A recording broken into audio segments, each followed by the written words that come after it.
Let's knit this playfully striped seat cushion by Yarnspirations.com. Welcome back to another Yarnspirations tutorial. I'm your host, Kristen Mangus of Good Knit Kisses. Let's get started. In today's tutorial, you'll knit a bulky number 5 weight yarn. We're using Bernat Maker Home Dec, color Aqua for contrast A, and the color Cream for contrast B. Today's pattern is the Bernat Knit Seat Cushion by Yarnspirations.com.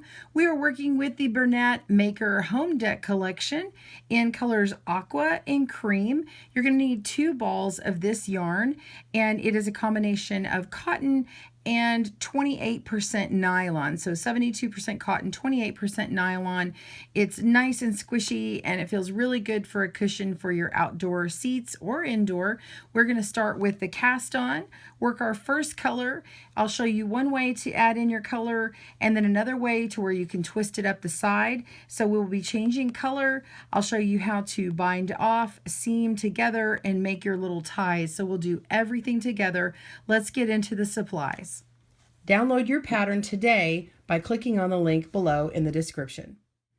For this pattern, you're going to need 2 balls of each of your colors, so contrast A and B. Of course, we're using Aqua and Cream in here. It will make 2 cushions, so it'll make a front and back for 2 cushions. So if you only want to make 1 cushion, you just need 1 ball of each color. It is an easy pattern. The size is approximately 16 inches square. If you need to make it larger than that, say an 18-inch or 20-inch, I'll cover you with some information on gauge. And you're going to need a size US 10.5 or 6.5 millimeter needle. I'm using a circular today. This is a 16-inch cord on our cable length on my needle here today. All right, let's get started. As with any of my videos, I always suggest to go ahead and watch the entire video from start to finish so that you know where to pick back up. We're going to go over the pattern first, so I suggest you keep watching. Okay, so first you want to determine what size you want your cushion to be. Now, of course, you can just jump right in and make this 16-inch, but it won't make it if your stitches are too tight or too loose. Now, this is according to the gauge that they got. So this is important when you come to measured items. Let's say you measure across the width of your seat and you determine, oh, I need this 18 inches. Well, what you need to do is make yourself a swatch. And this tutorial is going to show you how to make the swatch, and then you can cast on a greater number and make exactly the size that you need. And I'm going to give you all the tools. So listen up and get your pencil ready to write it on your sheet. Be sure and print out a sheet to the side and make notes. Okay, so I'm just working off of this iPad here, but on the side I have written notes to refer to. Okay, so this says right here, the measurement is 16 inches or 40.5 centimeters. So if you're going by centimeters, I'm just going to refer to inches in this tutorial. So you'll have to make that conversion for yourself. The gauge is 14 stitches, which is across, and we're going to ignore this rows section here. So 14 stitches in a 4-inch area. So you would take 14 divided by 4 to find out how many stitches in 1 inch that you get.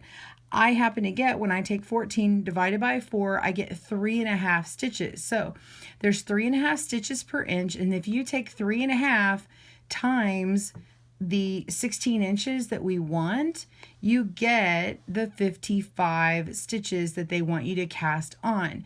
Now, if you want 18, then you would say 3.5 times and change this to 18, and then this number would become 63, and if you had a 20-inch, the number would become 70, and so on and so forth.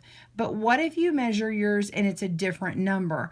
Well, then you would take whatever number you get in that 4-inch period and take that number divided by 4 inches, and then you've got your stitches per inch, and then you would multiply it times the width that you want. That's it. And that just tells you, that determines how many stitches you're going to start with. Now, for our cast on, I'll show you what we're going to do. You can cast on the same stitches that I've done here, and it will allow you hopefully to get about the same size that I have. I'm able to measure a 4-inch area here, and I've got this little hard gauge measurement tool here, and it's got it all along the side. And so I'm going to measure across 4 inches and show you. Now, I happen to get exactly what they have, but yours may be off a little bit. To get this size, we cast it on, let's see, 1, 2, 3, 4, 5, 6, 7, 8, 9, 10, 11, 12, 13, 14, 15, 16, 17. Okay, I have 17 stitches. I need an odd number of stitches to get this stitch pattern. This is the seed stitch pattern. So I'm going to come down here and I'm going to look at my stitches, and let's zoom in so you can really see this. Okay, so I have a V, okay, this sticking like a V here, this V of the stitch here, okay, and then I have a purl bump next to it. That's in the same row. A row goes across, so we're just going to measure the one row across. So we have a V and then the purl, a V and then the purl, a V and the purl. So you can put this nice straight piece across here and you can tell where that V starts. So I'm going to start it right at that line here, and I'm going to go looking across and I'm going to count. So if every time my purl bump appears, that's number 2.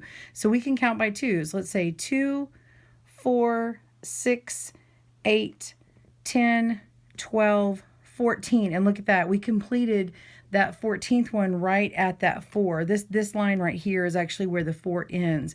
So I've got 14 stitches across here, but yours might be 12 or it might be 16 across. And then now you know the math from a few minutes earlier. So we're going to keep going and cast on. I just want you to know that's how you determine your size.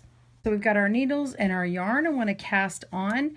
Now you're just going to cast on about 3 times the width that you're going to need if you're using long tail cast on. So you'll just pull that amount out, or you can wrap your yarn around, leave a little bit of a tail and wrap it around your needle as many times as stitches you need, and then you can stop at that point and make a slip knot. So whichever way you're most comfortable with. So make a slip knot, and I just made one here. The way I do it is I wrap it around my finger 2 times, I lift the back over the front, and then the back over the tip of my finger again and make a slip knot. There's many ways to do it, that's just one.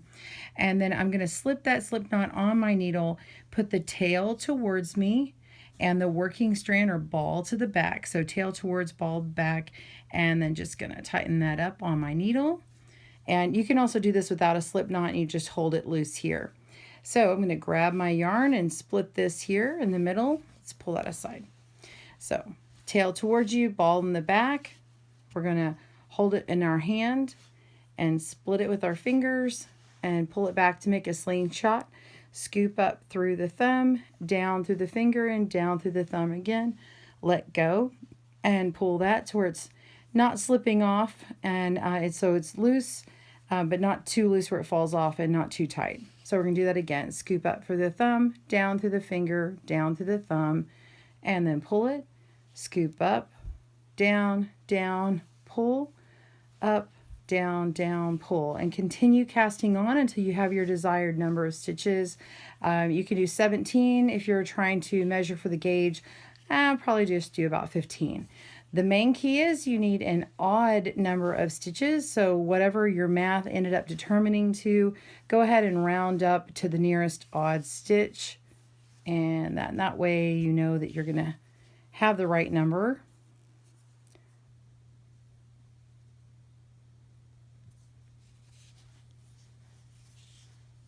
Okay, looks like I've got 15. So now I've got that casted on, and I'm going to flip it around and turn it. And we're just working back and forth. So if this is your first project, you just cast on here, turn it over to start working on the right side. And now we're going to knit. So we stick our needle into our front leg of our stitch here between the first and second loop, go in, wrap it around with a working strand. This is from the ball. Work it around your needle, and then pull it on through so where the loop is at the top. Let the one slide off your left needle, and you've made a stitch. Let's do that again. We're going to go between these 2 stitches, put it in, wrap around, and pull through, and let the old one drop off, and you're just moving stitches over to the next one, and it creates these little stitches here. So that's how you make the knit stitch. Now I'm going to back up because I've changed the pattern a little bit. I just wanted you to see how to do the knit stitch a couple times. So to unknit, if you've done too many, this is also a good thing to have. I'm going to put in my left needle into this stitch here, and then we're just going to let it slide off of that right needle, and we just unknit. We've tinked, knit, that's knit spelt backwards. And then we'll do that again to this one. Okay, and so now I just have knit 1 for my first row, knit 1. Now we're going to purl. I want you to put your yarn to the front between these 2 needles, and now you're going to go into the front leg of that first stitch and take your working yarn and wrap around that needle that's in the front. And now you're just going to push that new yarn towards the back and make a loop. Now it slides off that left needle just like before, and now you create a different type of stitch. So we're going to make another knit stitch. We're going to move our yarn between these needles again to go to the back, put it in, wrap around to make a knit, pull that through, let the old one off and the new one on. Bring your working yarn to the front again and make another purl stitch. So go into the front leg of the stitch, wrap around, push that on through, and let the old one fall off. So just continue to make sure that you've got your working yarn going back and forth between them. If you don't, let's say this stayed here and I decided to make a knit stitch, I accidentally create a yarn over. And so we don't want to create that extra stitch. Be sure and put that yarn all the way to the back. So you're going to continue knit 1, purl 1 all the way to the end. That's it. Then when you're done, you're going to repeat that row over and over until you have 12 rows. I'll meet you back up when you have done that. I've worked my 12 rows and I'm ready to turn over just like I do with every new row. And we want to work in our second color that we've been working on, contrast A, for 12 rows. We're going to put our needle in just like we're going to start. Instead of wrapping around the new yarn, we want to grab this yarn here, which is the contrast B, and you're just going to want to hold it at the back, okay, just to get a little bit of attention, okay, and you can even grab the other yarn and put it at the back as well to hold it, to kind of keep it tight. So we're just going to wrap around with our new yarn, pull through, and making a stitch. Okay, so that's the first knit stitch. And then we're going to purl and keep going. So after we've got a few of these, I'm going to show you what this looks like in the back. So that's in there. We've got 5. Let's do one more stitch, 6 stitches, and let's see it in the back. So you see the stitches have come on here. It's nice and tight up here, but in the back it's a little bit loose. Okay, so you can just kind of pull that nice and taut here. Now, you can do one of 2 things. The next time we come back, we can start weaving in the yarn up at the top, or you can leave this other color loose, and what will happen is you'll have a bunch of tails. So every time you add in your color, you'll have to snip it off, and you're going to make all these different color strands. You'll have all these tails showing on the side that you have to weave in later. So I'm going to show you how to weave that in and work it as you go. So I'm going to continue to the next row and come back, and when we get to this spot, we'll pick back up and I'll show you how to flip that color around to keep it stranded inside. So I've worked 2 rows. I'm at the end of the second row, and you can see that this one is nice and loose because it's got this tail from the beginning part. So we want to make sure and it's not too loose. We'll go in and create that last knit stitch, okay, and then turn it around. All right, so now we need to start our white again, and you would normally pick this up and start working, but if we want to trap this tail in there, we just need to do one little thing. You just need to grab it from down below and trap this in, okay? So you can grab it from down below, or you can make this one fall on top and move your yarn and then start going, but I find it easier to do it like this. Okay, so the yarn's like this, and then I just grab it like this, okay, and then put my needle in, all right, and then start working with it. Okay, so once I start working with it, I can even take this while it's still on the needle. I can take that old one and kind of pull on it just a little bit. We don't want it too tight, and then continue working with my stitches across. Now, after I get a few of them on there, then I can check it out, make sure that I wasn't too tight with it. And that looks pretty good. The only one that's going to be a little bit of a hassle is that very first one, this one down here. Okay, so I'm sorry, not this one. This one right here. This is where I first came in. And so this is the one that'll get tied in later on. So this is the only one that's not like really knotted in. But this one is going to continue up. Let me show you an example of what it looks like as you're working with it. Okay, so this is an example of us weaving it in as we go. So you're going to want to be nice and consistent. You don't want it too loose to where there's all these big loops, but you also don't want it pulled really, really tight like this, so where it's uneven. So just nice and evenly distributed. And this is what it would look like, say you decided I'm going to cut it every time. You're going to have these loose strands to deal with, and it makes these stitches big, so you have to kind of play with these every time. So you can see how this will be nicer to work with later on and less tails. Okay, so continue going on and follow your pattern.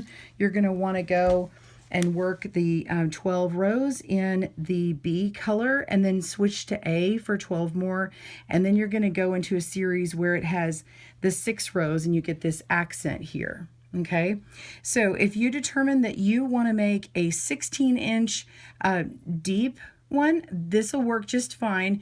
If you do the math on here, you'll notice that the row count, so let's go back into gauge. The row count is, if you take 24 divided by 4, you're going to find out that for every 12 rows, you're going to get 2 inches. And so if you count up every 12 rows, this actually ends up only counting up to about 15 inches.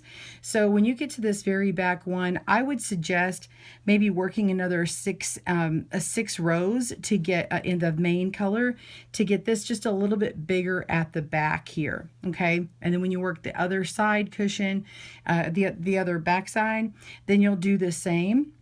Now, if you're working an 18-inch square, if you want it larger, then I would suggest either making on the front and back ends to make these stripes larger, okay, so longer here, and adding your inches in at the front and back, or you can add multiple stripes in here. So it would work well to where it says with B work 6 rows, with A work 6 rows, with B work 6 rows. So this second row of A and B where it says 6, you can, if for 18 inches, you could repeat this one twice, and then you could, sorry, let me point with something else. You could work with this one twice, and then this one twice. And then for the 20 by 20, you could work this one 3 times and this one 3 times. And so you would have a bigger series of small stripes. It's really just make it your own. And you could even do this in 3 colors if you wanted to. So you're going to want to determine that out. You could even chart it on graph paper.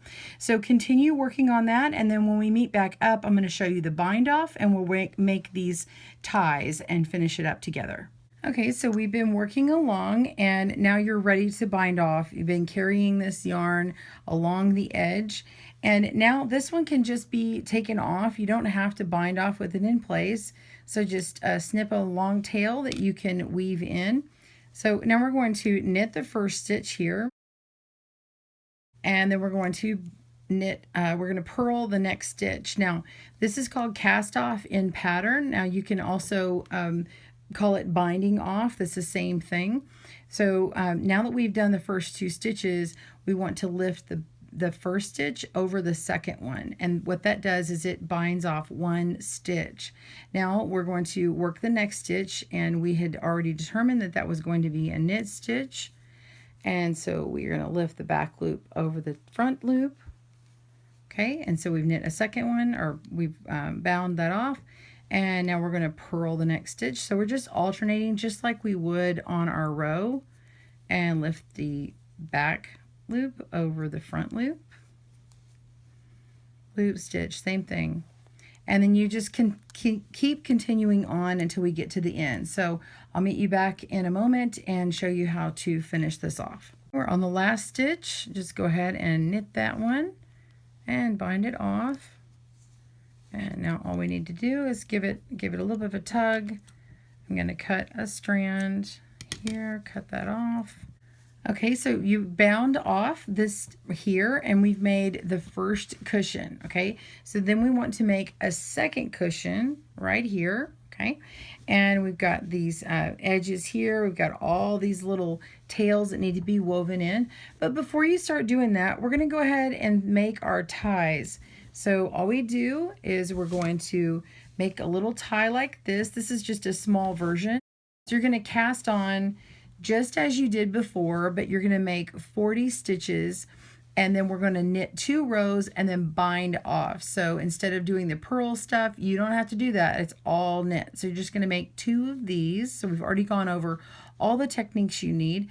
Let's talk about how to weave in the tails next. I want to weave in my tails. I'm just going to grab, this is actually my contrast B, and I put a wide-eyed tapestry needle in, and I just want to make sure that this is not so loose. We want to secure it in. I'm going to go up through this little outside bump here, and then I'm going to flip it over and actually work on the wrong side. Now for this one, it's actually reversible, but that won't matter to me because I just want to show you how you would do this if this was the reverse. So now I'm going to come through here and make sure this is kind of tightened up a little bit. And I'm going to find where my yarn is going around, and I'm going to follow this little smiley part here. Okay, so it's going around these stitches. All right, so I'm going to go through here and find where this imitates it. So let's find another stitch that I can go up through and get up in there. So I'm going to go underneath this aqua color. And it may require a little bit of playing with it a few times to see it. And I'm going to just find this and do a little yarn play. Okay, see, now I just matched where that one came from. And now I can go up and under here and go down and do a little yarn play. And then let's go around this stitch here. Okay. And I'm going to go around and then find this other one that does that too. And so I'm just going and matching, going around these stitches, and so it's really it really looks similar to what it did before, and you can't really see it and it's hidden. Okay, so once you do that, you can go up through the fabric and find another spot so where you can go back down through the same area and match those stitches. Okay, you can even just, if this is the back where no one's going to see it, you can even go through a few stitches here and then clip that out. Clip that off right here. Okay, so that one's tied in. Of course, it's on the back side, so it'll hide.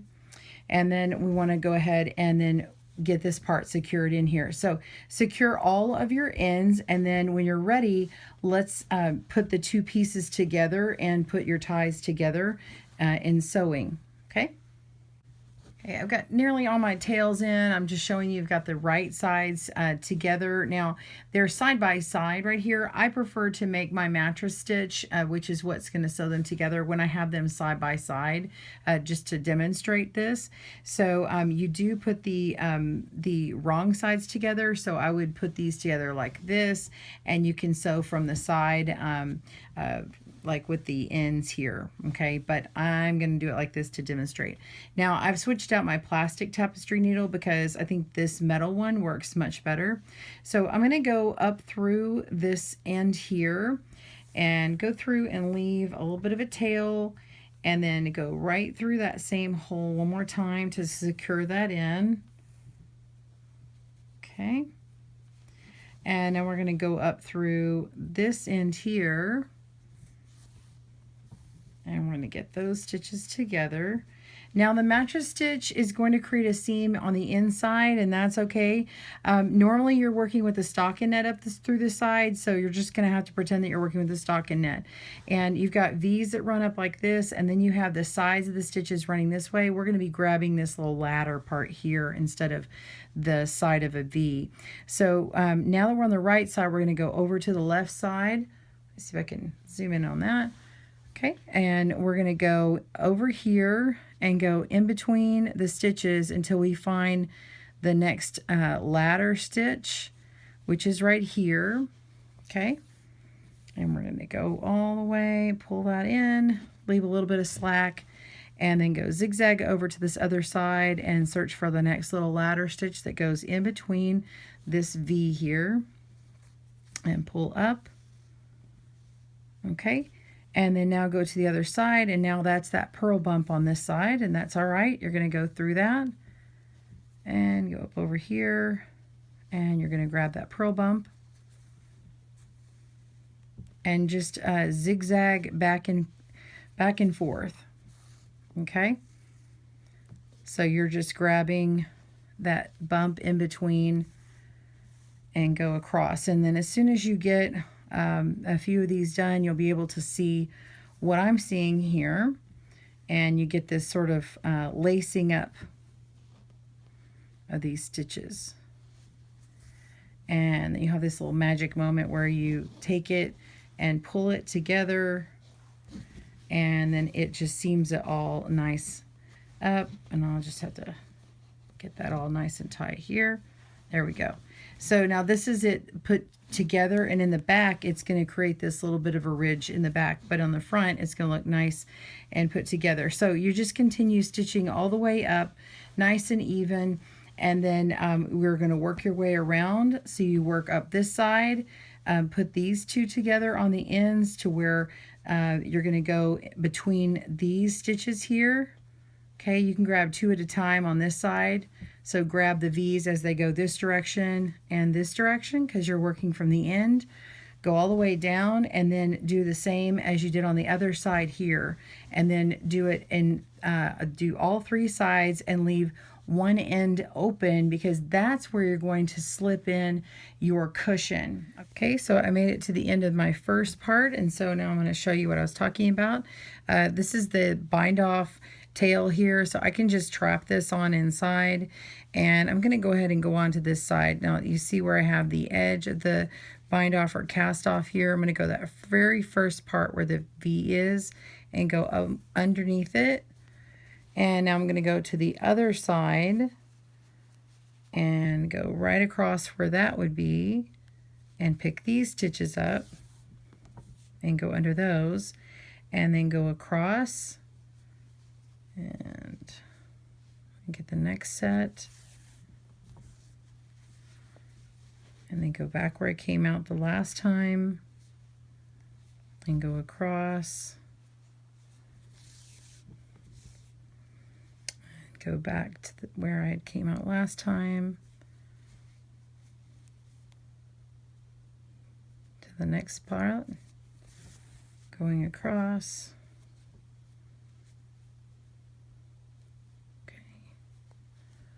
And then we just keep going across to the next column over.